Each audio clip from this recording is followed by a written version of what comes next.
नमस्कार, सुप्रभात। स्वागत है आप सभी का। मैं हूं आपके साथ प्रीति। आइए शुरुआत करते हैं हेडलाइंस के साथ।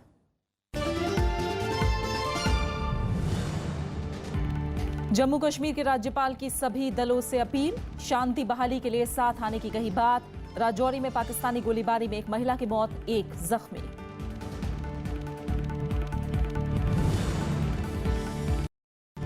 तीन तलाक पर सुप्रीम कोर्ट में आज से सुनवाई। 5 जजों की पीठ में अलग अलग धर्मों के न्यायाधीश शामिल। निकाह हलाला और बहुविवाह की संवैधानिक और कानूनी वैधता पर भी होगी बहस।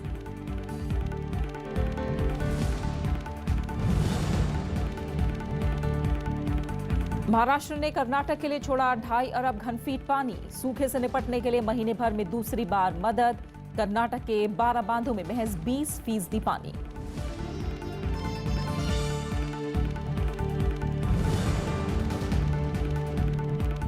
गृह मंत्रालय का करीब 6,000 एनजीओ को आदेश। कहा, कोर बैंकिंग प्रणाली से जुड़े सभी संगठन, जांच एजेंसियों की पहुंच बढ़ाने के लिए फैसला।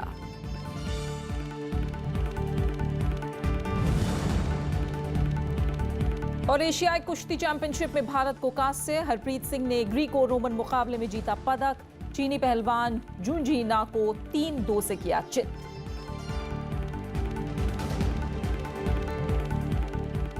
पाकिस्तानी सेना ने एक बार फिर सीज फायर का उल्लंघन किया है। जम्मू कश्मीर के राजौरी जिले के नौशेरा सेक्टर में सीमा पार से गोलीबारी के दौरान एक महिला की मौत हो गई है, जबकि एक नागरिक जख्मी हुआ है। भारत की तरफ से इस गोलीबारी का माकूल जवाब दिया जा रहा है। पहले हमारे कलसियाँ और शेर मकड़ी एरिया जो फेंस के उस तरफ हैं, कुछ गांव हमारे उस साइड स्टार्ट हुई थी। उसके कुछ ही देर बाद में लाम फारवर्ड आर्मी की पोस्टों पे जो है वो शैलिंग स्टार्ट हो गई और कोई 12 बजे के बाद एक वहाँ पे कैजुअल्टी हो गई, एक वुमेन की और एक आदमी की जो है वो इंजर्ड हुआ है, जो कि ख़तरे से बाहर है। बाकी जो वहाँ नुकसान हुआ है प्रॉपर्टी का है या जो एनिमल्स का है, उसका हम जायज़ा लेने के लिए हमारी टीमें सुबह सुबह निकल गई हैं। और इस बीच जम्मू कश्मीर के राज्यपाल एन वोहरा ने राज्य में शांति बहाली के लिए सभी दलों से साथ आने की अपील की है। उन्होंने बातें नेशनल कॉन्फ्रेंस के नेता और राज्य के पूर्व मुख्यमंत्री उमर अब्दुल्ला से मुलाकात के दौरान कही। उमर अब्दुल्ला ने राज्यपाल को कश्मीर के ताज़ा हालात की जानकारी देते हुए राज्य में कानून व्यवस्था, शिक्षा और विकास की स्थिति से अवगत करवाया। उन्होंने राज्य के मौजूदा हालात पर भी चिंता जताई। राज्यपाल ने उनसे हालात को सुधारने के उपायों पर भी चर्चा की। जम्मू कश्मीर में लेफ्टिनेंट उमर फयाज की हत्या को रक्षा मंत्री अरुण जेटली ने कायराना हरकत बताया है। आतंकियों ने सोमवार को शोपियां में लेफ्टिनेंट उमर फयाज को अगवा करके हत्या कर दी थी। मुख्यमंत्री महबूबा मुफ्ती समेत दूसरे दलों ने भी इसकी निंदा की है। आतंकियों ने शोपियान में रिश्तेदार की शादी में शामिल होने गए सेना के एक अधिकारी की अगवा कर हत्या कर दी।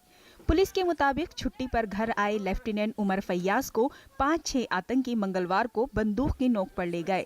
बाद में उनका गोलियों से छलनी शव मिला। उन्हें सैन्य सम्मान के साथ अंतिम विदाई दी गई। This was a very dastardly and act of cowardice, जिसमें कुछ अननोन टेररिस्ट ने जो इस इलाके में रहते हैं, इन्होंने कल रात को लेफ्टिनेंट उमर फयाज को किडनैप किया है और बाद में उनको मार दिया गया है। जम्मू कश्मीर की मुख्यमंत्री महबूबा मुफ्ती और रक्षा मंत्री अरुण जेटली ने इसे कायराना हरकत बताया है। रक्षा मंत्री ने कहा कि आतंकियों का लेफ्टिनेंट उमर फयाज का अपहरण कर उनकी हत्या करना कायरता है। जम्मू कश्मीर का ये यंग ऑफिसर रोल मॉडल था। उनके बलिदान ने घाटी से आतंकवाद को खत्म करने की राष्ट्र की प्रतिबद्धता मजबूत की है। लम्हा है हमारे लोगों के लिए, जम्मू कश्मीर के लोगों के लिए, बिलखुसूस वादी के लोगों के लिए, कि जो मसले कश्मीर की दुहाई दे रहे हैं, तो क्या उस मसले का हल इसी तरह बैंक लूटना है, हथियार लूटना है और हमारे जवान बच्चे जो पढ़ लिख के कुछ बनना चाहते हैं या बनते हैं, तो उनका इस तरह से बेदर्दी से कत्ल करना? क्या इस मसले का हल यही क्या करते हैं और उसकी जांच के बाद में जो भी आएगा सामने, उसका अगर किसी अन्य मामलों से हुई तो सजा मिलेगी, नहीं तो और पड़ोसी राष्ट्रों से ऐसी हरकत हुई तो उसको जवाब दिया जाएगा। इधर सेना ने कश्मीर में पाकिस्तान से लगी सीमा पर घुसपैठ की बड़ी कोशिश को नाकाम कर दिया। सेना के मुताबिक घटना में कोई हताहत नहीं हुआ और आतंकवादियों को सीमा पार खदेड़ दिया गया। सेना ने गर्मियों के मौसम में पाकिस्तान की ओर से आतंकी घुसपैठ की कोशिश को नाकाम करने के लिए सीमा पार चौकसी बढ़ा दी है। हाल के दिनों में कश्मीर घाटी में आतंकी घटनाओं में तेजी आई है और वो बैंक, पुलिसकर्मी और सेना को निशाना बना रहे हैं। Bureau report, Rajya Sabha TV. Pakistan की जेल में बंद कुलभूषण जाधव के मामले में भारत को अहम रणनीतिक जीत मिली है। हेग स्थित संयुक्त राष्ट्र की अंतर्राष्ट्रीय अदालत ने कुलभूषण की फांसी की सजा पर रोक लगा दी है। विदेश मंत्रालय का कहना है कि अंतर्राष्ट्रीय अदालत में जाने का फैसला इसलिए किया क्योंकि कुलभूषण जाधव अवैध रूप से पाकिस्तान में हिरासत में रखा गया है और उनका जीवन खतरे में था। इंटरनेशनल कोर्ट ऑफ जस्टिस ने कुलभूषण जाधव की फांसी की सजा पर रोक लगा दी है। अंतर्राष्ट्रीय न्यायालय ने पाकिस्तान से कहा है कि जब तक कोर्ट इस मामले में किसी नतीजे पर नहीं पहुंच जाती तब तक सजा पर अमल नहीं किया जाएगा। उनके खिलाफ मृत्युदंड घोषित किया गया है पाकिस्तान में, उसको सस्पेंड किया जाए और इस दौरान जो सेंटेंस जो दंड दिया था मिलिट्री कोर्ट ने, जो कि वियना कन्वेंशन के विपरीत है, सरासर विपरीत है। इस पर अगली सुनवाई 15 मई को होगी।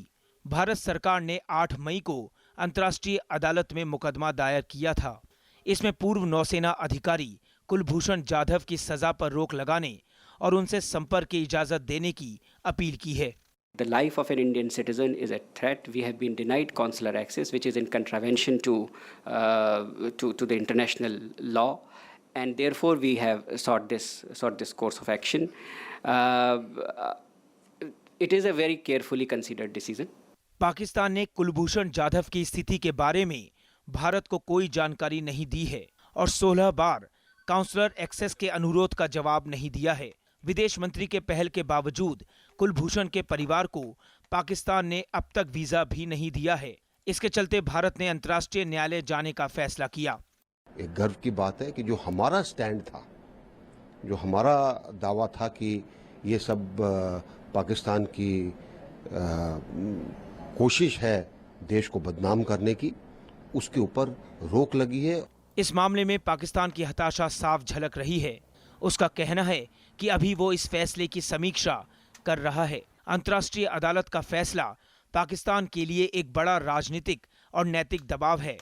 हालांकि ये आदेश किसी भी देश के लिए बाध्यकारी नहीं होता, लेकिन किसी देश को अंतर्राष्ट्रीय न्यायालय के फैसले को टालना बहुत मुश्किल होता है, क्योंकि ये सीधे तौर पर अंतर्राष्ट्रीय कानूनों का उल्लंघन होगा। अखिलेश सुमन, राज्यसभा टीवी। सुप्रीम कोर्ट ने कागज रहित अदालत बनने की दिशा में अहम शुरुआत कर दी है। इसके जरिए याचिकाओं को ऑनलाइन दायर किया जा सकता है। साथ ही कोर्ट में आने वाले मामलों के आंकड़ों को रखने के लिए नई प्रणाली शुरू की गई। इससे ऑनलाइन सूचनाएं हासिल करने में मदद मिलेगी। प्रधानमंत्री नरेंद्र मोदी ने बुधवार को सुप्रीम कोर्ट में नई डिजिटल व्यवस्था का उद्घाटन किया। उन्होंने छुट्टियों के दौरान सुप्रीम कोर्ट में कामकाज होने की तारीफ की। प्रधानमंत्री ने कहा कि न्यायपालिका तक तकनीक का विस्तार होने से कई तरह की मदद मिलेगी।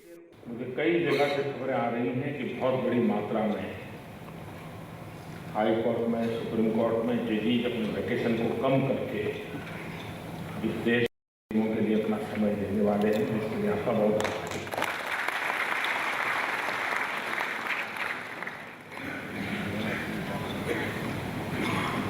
क्वांटम के रूप में इसका परिणाम क्या होता है वो अलग बात है, लेकिन इस प्रकार का भाव पूरे वातावरण को बदल देता है, एक सेंस ऑफ रिस्पॉन्सिबिलिटी को बढ़ देता है। कानून मंत्री रविशंकर प्रसाद ने सुप्रीम कोर्ट के डिजिटलीकरण की तारीफ की। उन्होंने कहा कि डिजिटल इंडिया का मकसद लोगों का सशक्तिकरण है। Supreme court is also becoming innovative and the digital story is coming from within the court itself. That's a great moment. मुख्य न्यायाधीश JS खेहर ने कहा कि इस व्यवस्था से न्यायिक व्यवस्था में पारदर्शिता आएगी और रिकॉर्ड्स में हेराफेरी की गुंजाइश नहीं रहेगी। रविंद्र सिंह शरण, राज्यसभा टीवी। सुप्रीम कोर्ट आज 3 तलाक पर सुनवाई शुरू करेगा। कोर्ट में 3 तलाक, निकाह हलाला और बहुविवाह प्रथा की संवैधानिक वैधता को चुनौती देने से जुड़ी याचिका दायर की गई है। 5 सदस्यीय संविधान पीठ 7 याचिकाओं पर सुनवाई शुरू करेगी। बेंच की खासियत यह है कि इसमें हिंदू, मुस्लिम, सिख, ईसाई और पारसी धर्म को मानने वाले जज शामिल हैं। 5 याचिकाएं मुस्लिम महिलाओं की तरफ से दायर की गई हैं। इनमें तलाक प्रथा को असंवैधानिक बताया गया है। केंद्र सरकार पहले ही ट्रिपल तलाक के विरोध में अपना पक्ष कोर्ट में रख चुकी है, जबकि मुस्लिम पर्सनल लॉ बोर्ड इसे शरीयत से जुड़ा मामला बताता है।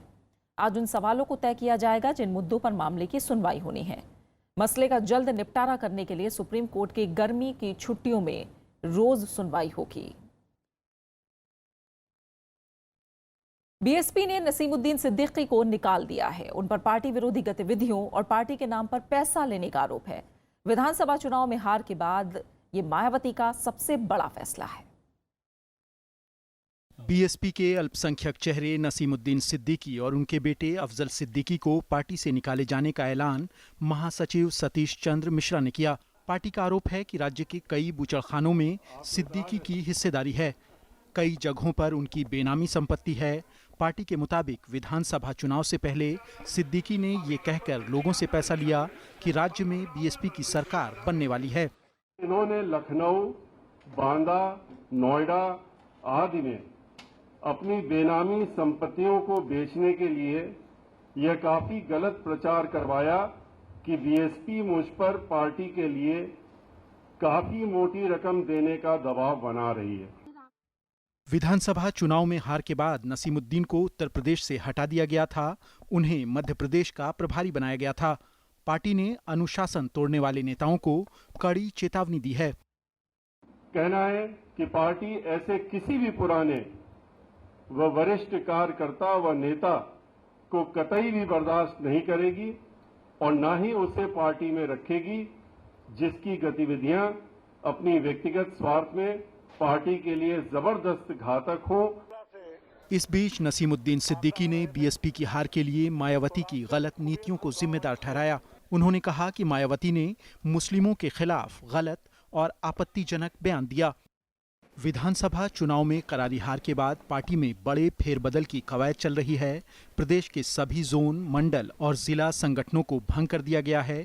भाईचारा समितियां भी खत्म कर दी गई हैं। आपको याद होगा कि विधानसभा की 403 सीटों में बीएसपी महज 19 सीट ही जीत सकी थी। Bureau report, Rajya Sabha TV. आम आदमी पार्टी में खींचतान थम नहीं रही है। दिल्ली के बाद अब पंजाब में भी पार्टी के अंदर बगावत शुरू हो गई है। पार्टी से नाराज गुरप्रीत सिंह घुग्गी ने पार्टी की प्राथमिक सदस्यता से इस्तीफा दे दिया है। आम आदमी पार्टी ने घुग्गी की जगह भगवंत मान को पंजाब का संयोजक बना दिया है और उपकार सिंह संधू को पार्टी विरोधी गतिविधियों के आरोप में पार्टी से निकाल दिया है। इससे घुग्गी समेत राज्य इकाई के कई नेता नाराज हैं। बाय नेम किसी को बदनाम करने की कोशिश नहीं कर रहा हूं, किसी पे एलिगेशन नहीं लगा रहा हूं। मैं अपने मन की व्यथा बता रहा हूं। मैं रिटर्न में इस्तीफा भेज दूंगा। मीडिया में मैंने इस्तीफा दे दिया। आम आदमी पार्टी की जो एक फंडामेंटल जो मेंबरशिप होती है उससे मैंने इस्तीफा दे दिया।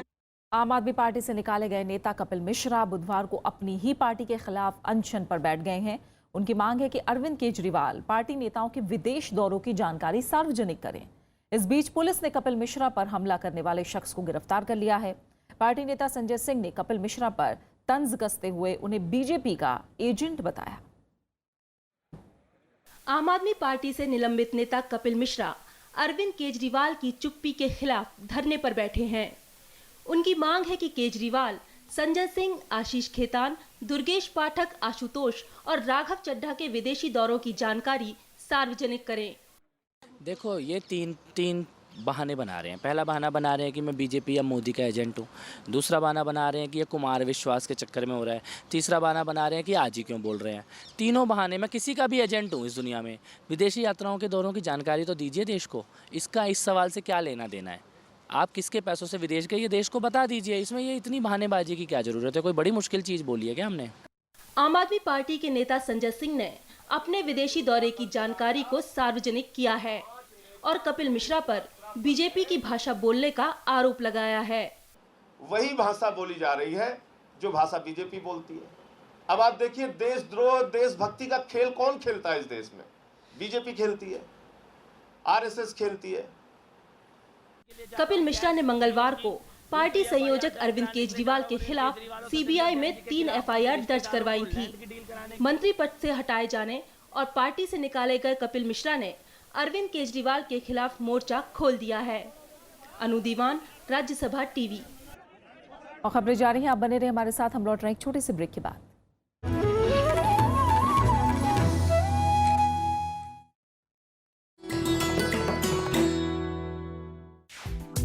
विजय लक्ष्मी पंडित, संयुक्त राष्ट्र महासभा की पहली महिला अध्यक्ष, देश की पहली महिला कैबिनेट मंत्री, भारतीय संविधान सभा की सदस्य, लोकसभा में फूलपुर सीट की नुमाइंदगी, संयुक्त राष्ट्र मानवाधिकार परिषद में देश का प्रतिनिधित्व।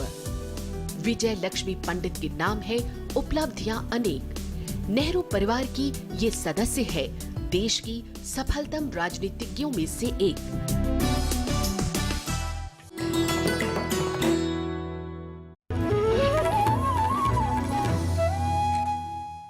प्रधानमंत्री नरेंद्र मोदी आज 2 दिन के श्रीलंका दौरे पर रवाना होंगे। श्रीलंका में उन्हें सबसे बड़े बौद्ध महोत्सव वैसाख दिवस में मुख्य अतिथि के रूप में शामिल होना है। कोलंबो में 12 से 14 मई के बीच अंतर्राष्ट्रीय वैसाख दिवस महोत्सव का आयोजन किया जाना है। यात्रा के दौरान प्रधानमंत्री कोलंबो के अलावा कैंडी जाएंगे, जहां वो दलारा मलिदा पवित्र स्थान जाएंगे। ये क्षेत्र चाय के लिए मशहूर है। प्रधानमंत्री दिकोया में एक सुपर स्पेशलिटी अस्पताल का उद्घाटन भी करेंगे, जिसका निर्माण भारत के सहयोग और 50 करोड़ रुपए की लागत से किया गया है। इस क्षेत्र में काफी संख्या में भारतीय मूल के लोग रहते हैं। प्रधानमंत्री का पदभार ग्रहण करने के बाद ये दूसरी श्रीलंका यात्रा है। विदेश मंत्रालय के संयुक्त सचिव संजय पांडा ने बताया कि यात्रा की प्रकृति को देखते हुए कोई औपचारिक बैठक का कार्यक्रम नहीं रखा गया है।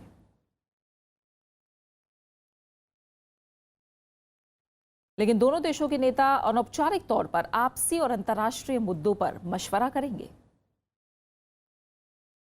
Approach to Sri Lanka is part of our overall neighborhood first policy. So that is the importance we attach to this relationship, and we hope Prime Minister's visit will be able to provide further momentum to this. सरकार ने करीब 6,000 NGO को अपने bank खाते दुरुस्त करने के लिए कहा है। गृह मंत्रालय की तरफ से जारी आदेश में इन सभी एनजीओ को सेंट्रलाइज्ड बैंकिंग व्यवस्था के साथ जुड़ने के निर्देश जारी किए गए हैं। गैर सरकारी संगठन पर लगाम कसने के मकसद से उठाए जा रहे कदमों के तहत ये ताज़ा कदम है।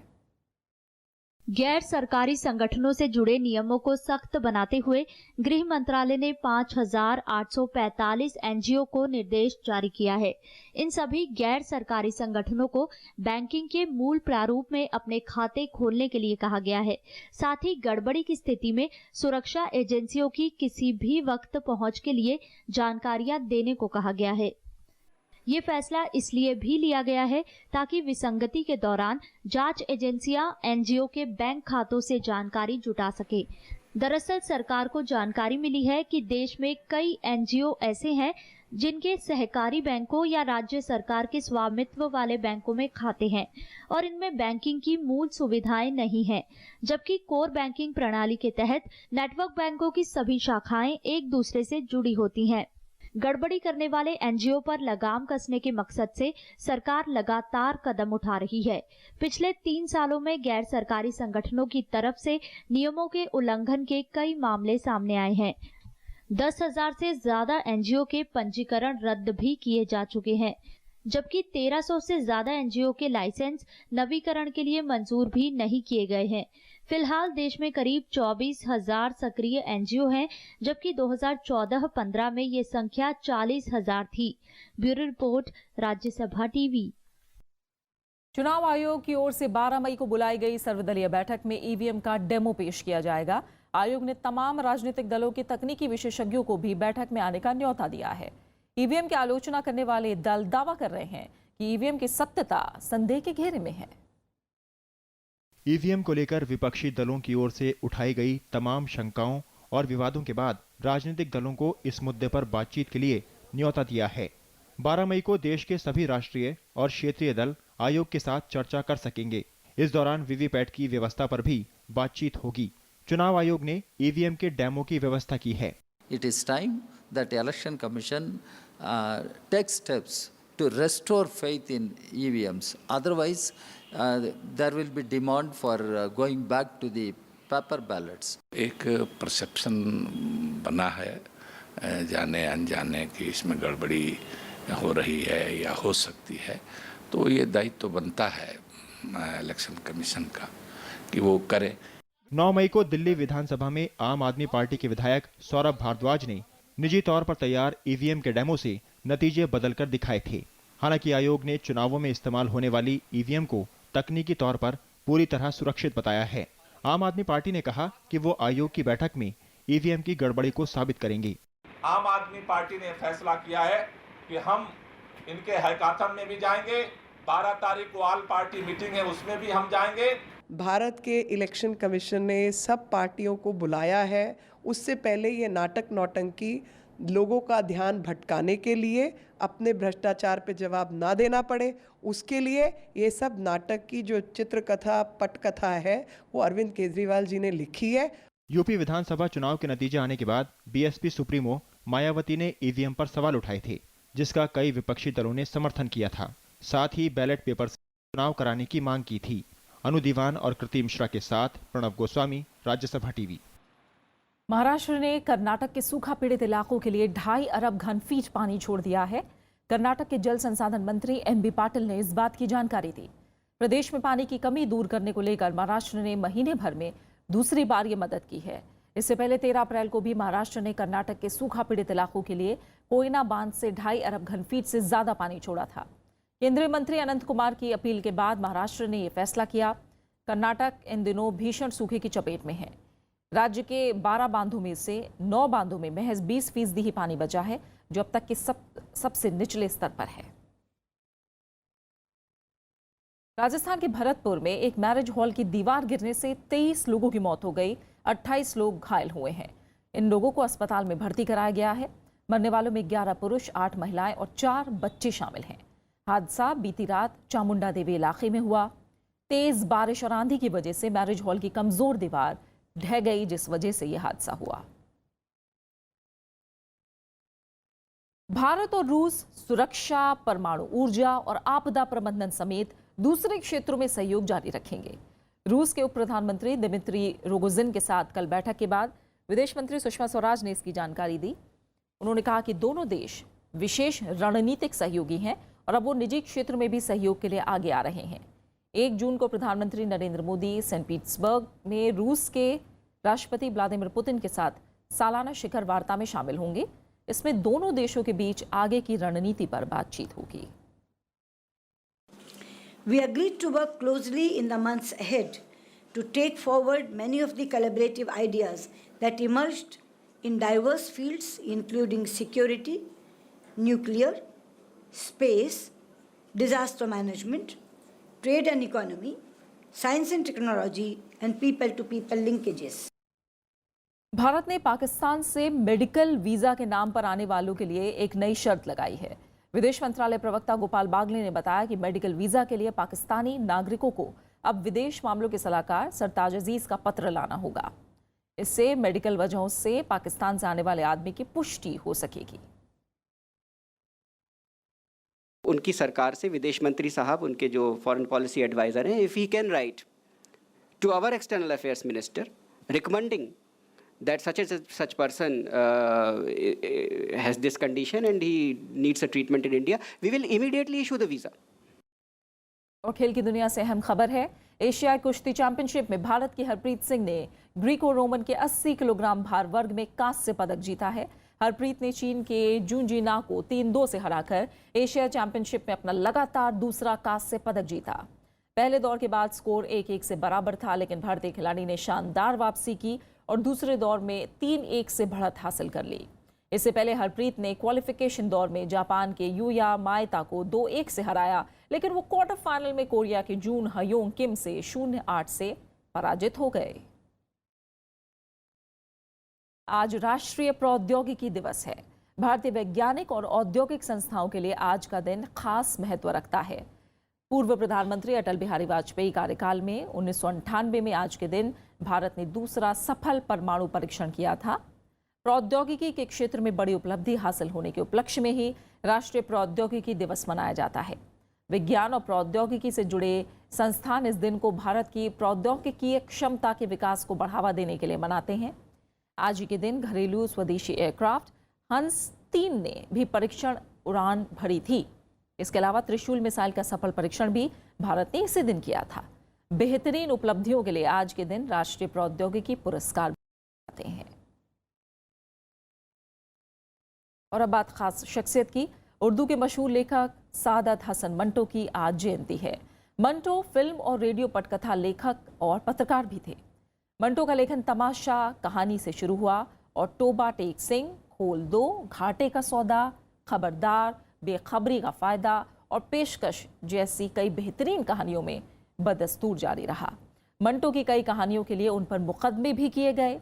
इन मुकदमों से मंटो परेशान तो हुए, लेकिन उन्होंने लिखना नहीं छोड़ा। 1936 में मंटो का पहला मौलिक उर्दू कहानियों का संग्रह आतिशपोर प्रकाशित हुआ। 19 साल के साहित्यिक जीवन में मंटो ने 230 कहानियां, 67 रेडियो नाटक, 22 शब्द चित्र और 70 लेख लिखे। फिल्मी दुनिया के मशहूर खलनायक सदाशिव अमरापुरकर की आज जयंती है।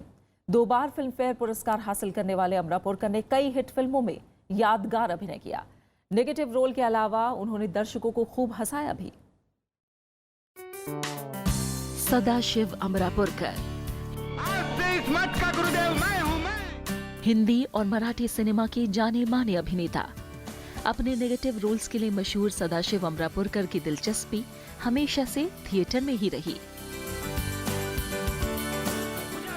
एक्टिंग को अपनी सांस मानने वाले अमरापुरकर को फिल्मों में पहला मौका 1984 में आई फिल्म अर्धसत्य से मिला। इस फिल्म में निभाए किरदार के लिए उन्हें बेस्ट सपोर्टिंग एक्टर के अवार्ड से नवाजा गया। हमें भी शुरू करनी है हमारी नई जिंदगी। बोलना चाहते हैं हम हमारी ऊंचाई चौड़ाई काम धाम जो सिर्फ तुम जानते हो।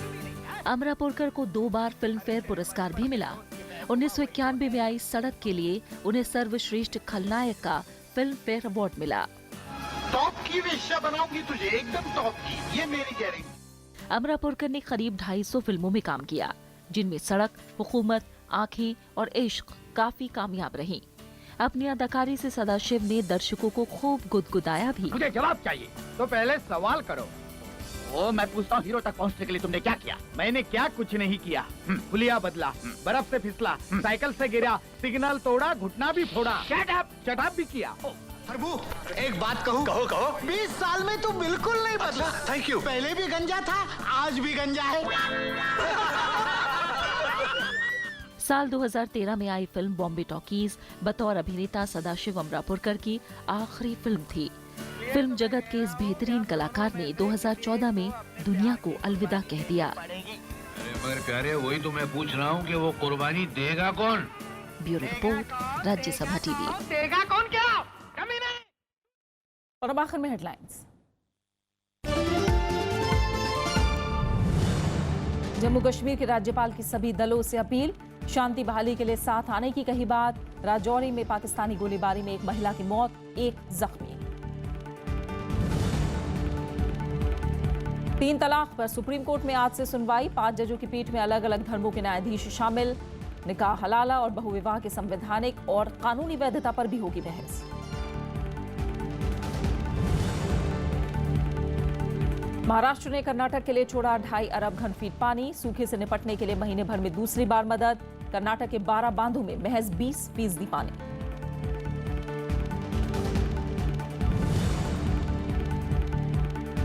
गृह मंत्रालय का करीब 6000 एनजीओ को आदेश, कहा कोर बैंकिंग प्रणाली से जुड़े सभी संगठन, जांच एजेंसियों की पहुंच बढ़ाने के लिए फैसला।